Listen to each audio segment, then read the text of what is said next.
That was Tina Turner. We don't need another hero. But to be honest, we've got one in here today. We've got one in here today, which is a great lead up. Oh, shucks, ladies. Karen McDermott, thank you so much for joining us. I know you're a hard lady to get hold of because you have so much going on.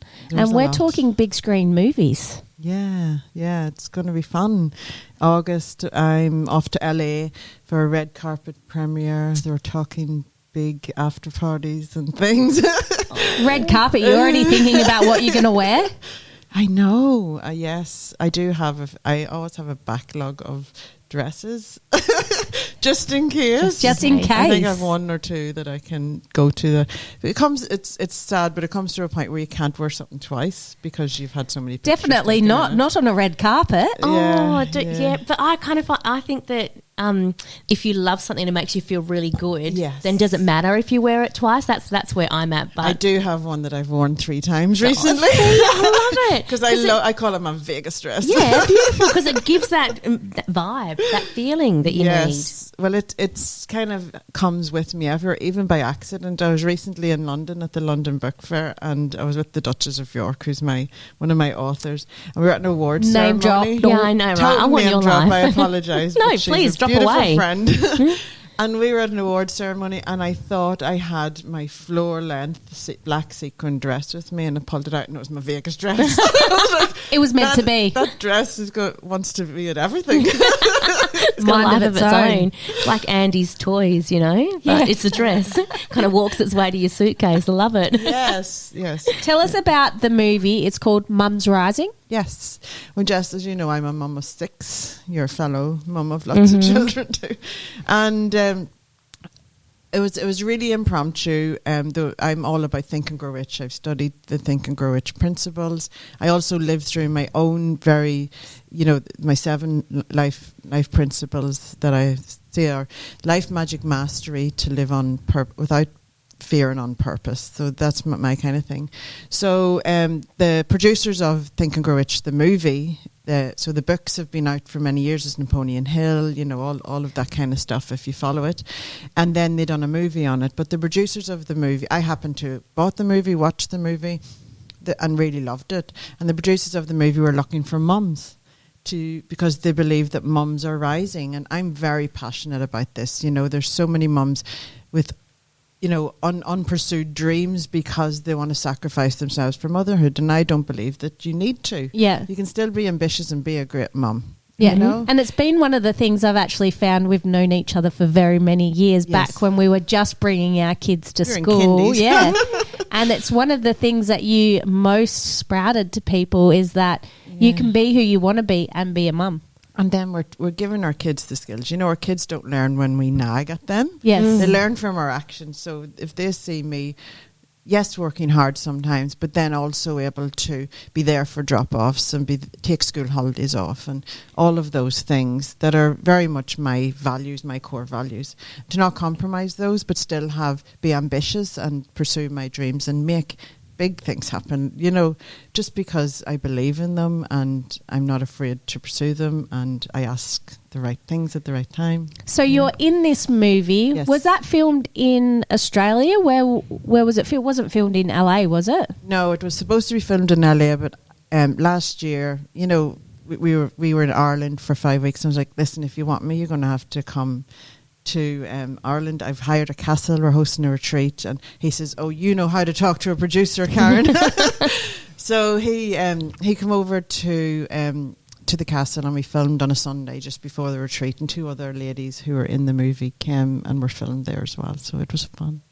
I would imagine so. So release date of this movie is August 17th. Are we going to have something locally? We should. Yes. I absolutely believe that we should have a girly night and some wine and stuff like that. So we'll see. Yeah, absolutely. I'm sure it is on their platform initially before it filters out to other platforms. But I'm sure they'll give exclusive licenses. So we'll see what we can make happen. What's their platform? I want to know where I can watch this now. Yeah, I guess we've got to wait and see. On Monday. On Monday. Everything's Thursday now. being shared on Monday. Well, the trailer's coming out. I seen it last night. I was up at 2 a.m. for the call because they don't think of us Australians. No, they do not. It's hard to find that perfect time for the in the whole world, because there's people from all over the world in it. So yeah, it's cool. So that leads on to the next thing, Crom Castle. This has been a writing journey that you've encouraged everyone across the world to be a part of, and it's continuing on. Is this its third or fourth year? We've been doing this since 2017. Can you believe this is my sixth retreat? Sixth retreat. Wow. The castle is very much is in my heart, and we're hiring the full castle this year for 2 back-to-back retreats, and it's the whole Downtown Abbey experience.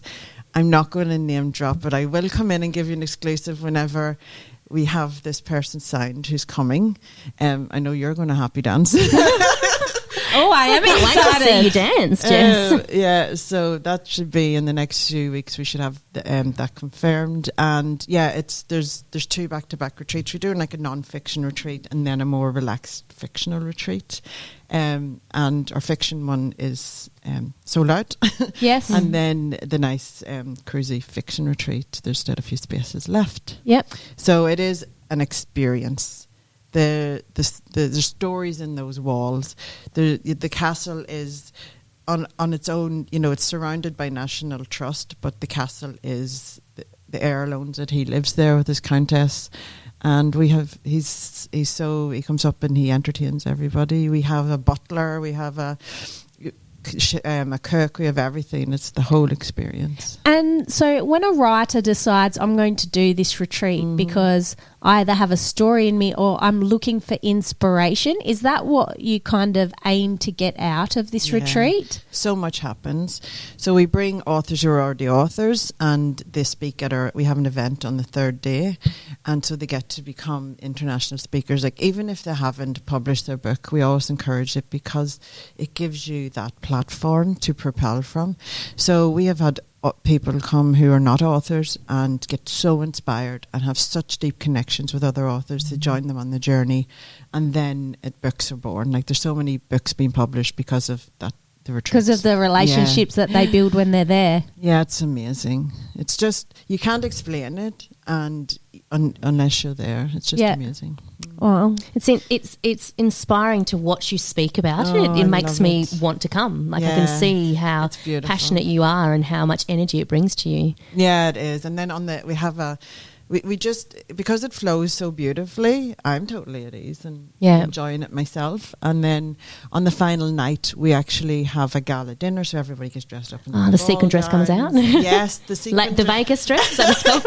Vegas dress. It's got jazz hands. Yeah, I love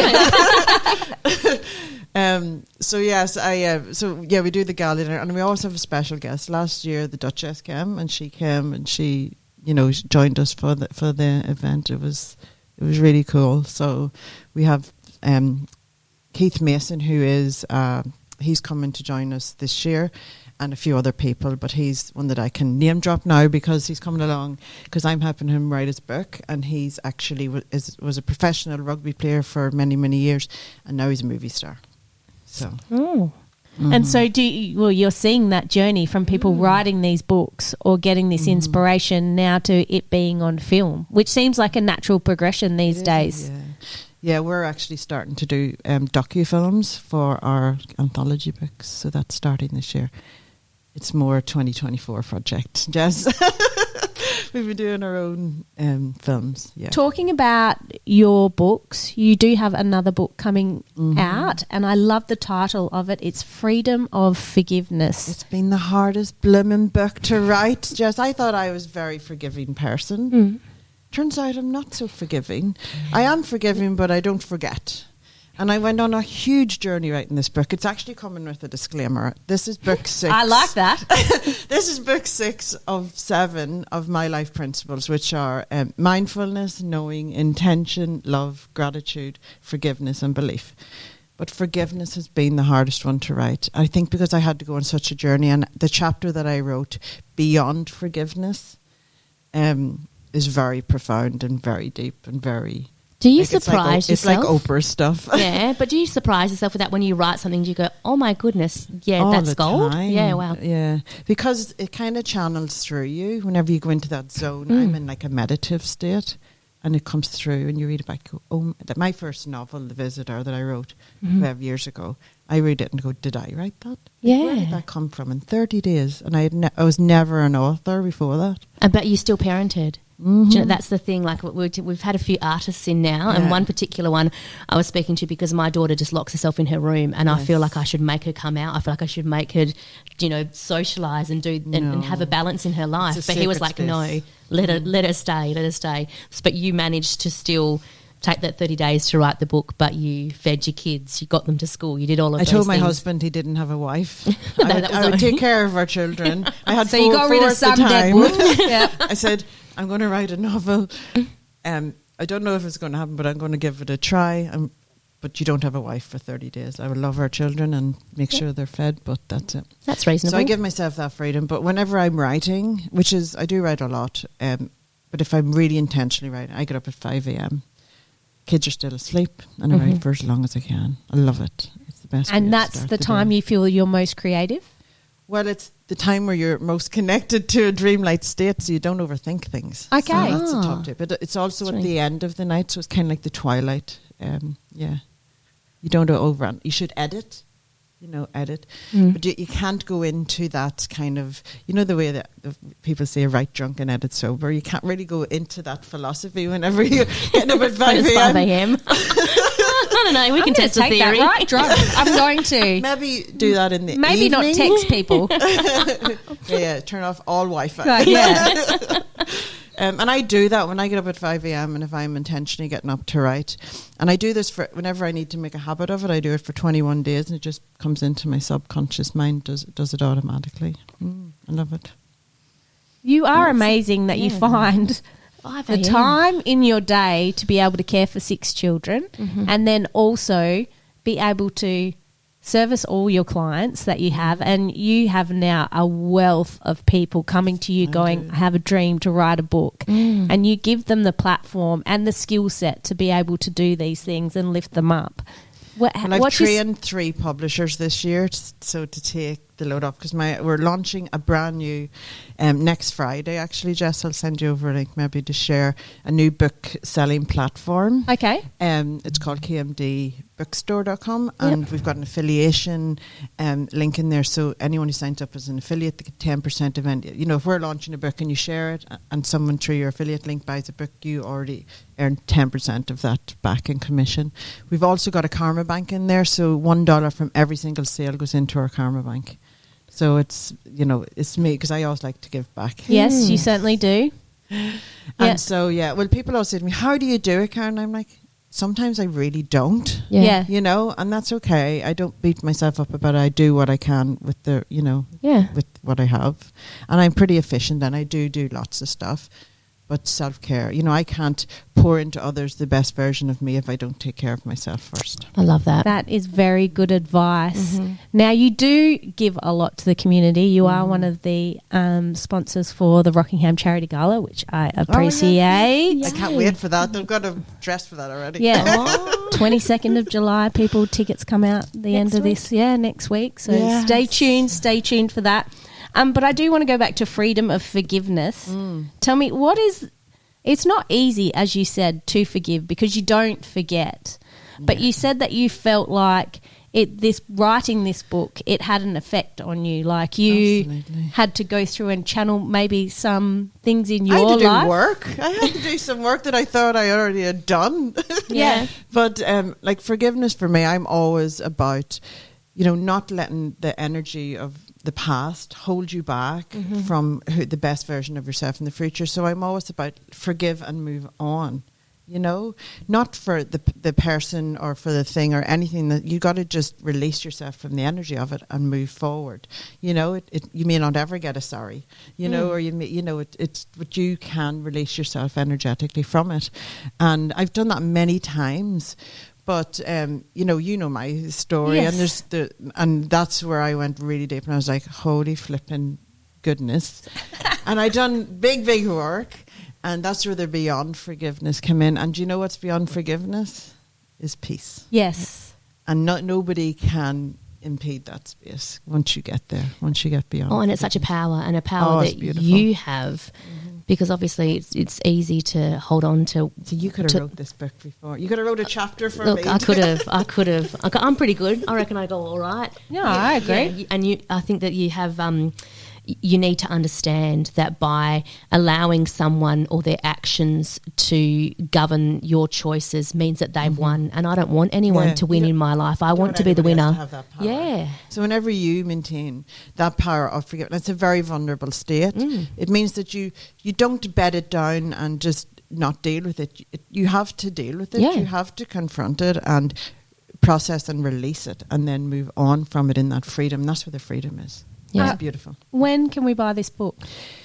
The book is being released on July 22nd. Whenever the book, it'll be available on MMH Press or in our new bookstore next Friday. Yes. And book 7, which is the final in the series, The Beauty and Belief. It's a gorgeous book. I love writing it, and it's a beautiful one to end in, because it's where my journey began, was the belief in myself. Yeah. It's possible to write a book.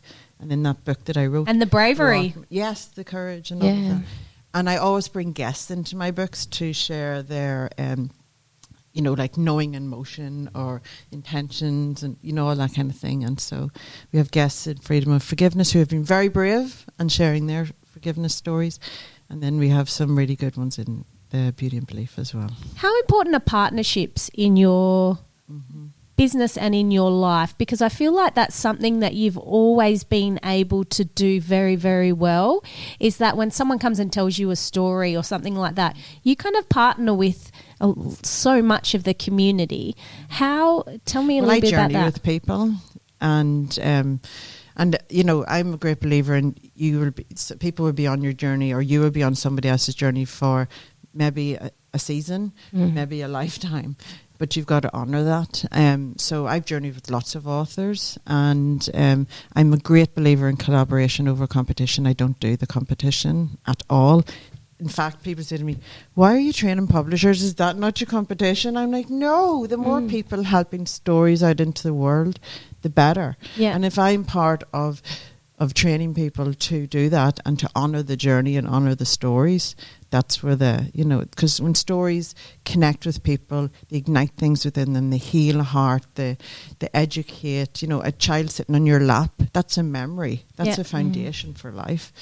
Stories are so vitally important, and it comes from my heritage of, if someone was sick, or if someone, down the street needed, some advice, uncle, whoever would come along and go for a cup of tea, or auntie, whatever, would come for a cup of tea and share their stories. Yes. And that would, help that along. Beautiful. And I think that's we talk about this so often, this community. This idea, this village, that, I don't have all the answers for my children, but I love that they've got people around them who can help guide them in areas that I'm not amazing at. Yeah, and it's absolutely. so important to understand that you can't do it all. And it's okay. Yes, that's the thing. We've got to stay in our zones of genius, because that's when we can give our best. And people ask me all the time, so I show up and just share, because I've learned things and been very innovative and done things differently than other people, because I love testing boundaries and stuff. And if something works for me, I'm going to share it with somebody else to say, well, try this, it might work for you too,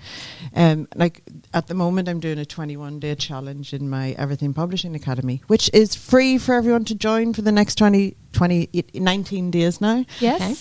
So come join my publishing community if you're planning on writing a book at any How point. do people do that? Just go onto Facebook and Everything Publishing Academy with Karen McDermott, and you'll find it there.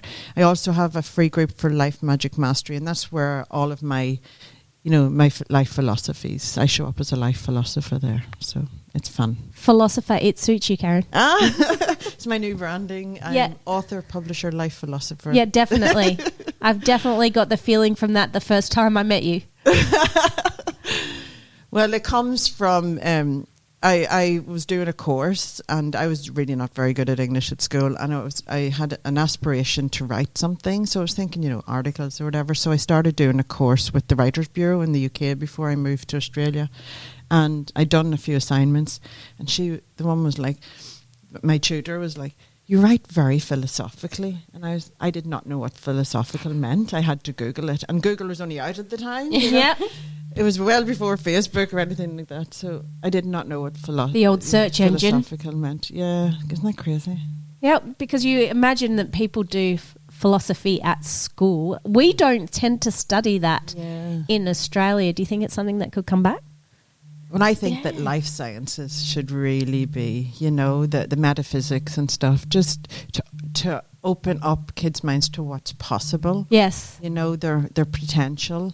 Because there's too many boundaries kept there to keep things in, Get me started in education, Jess. But honestly, that was what you were saying before, is that we can't do it all and it's okay. And learning that there's no such thing as failure. It's just a different journey, a different path that you're on. And you were supposed to learn those things so that you could be the success that you are. They're the foundations to life. Yes. And so many kids are growing up into adults and having to undo so much because they're not guided to go within for the answers and outside for the support to make it happen. It's as simple as that. Oh gosh, I love listening to you speak. Me too. I really it's do. So simple, but as humans we make life way more complicated than it needs to be. We do, because it sometimes tends to be black and white when life is never black and white. Oh, hang out in the grey, that's where the rainbows are. Yes. I love that. Yeah. Well, we are going to play a little bit of more Tina Turner this morning because, why not? This woman lived a challenging life. Look, and I feel like she's an example of someone who rises above the ashes, who has learned from her trauma and still came out vulnerable and shared with everyone. What a story and what a star shining in our world. Absolutely. So it's Honky Tonk Women. Ooh.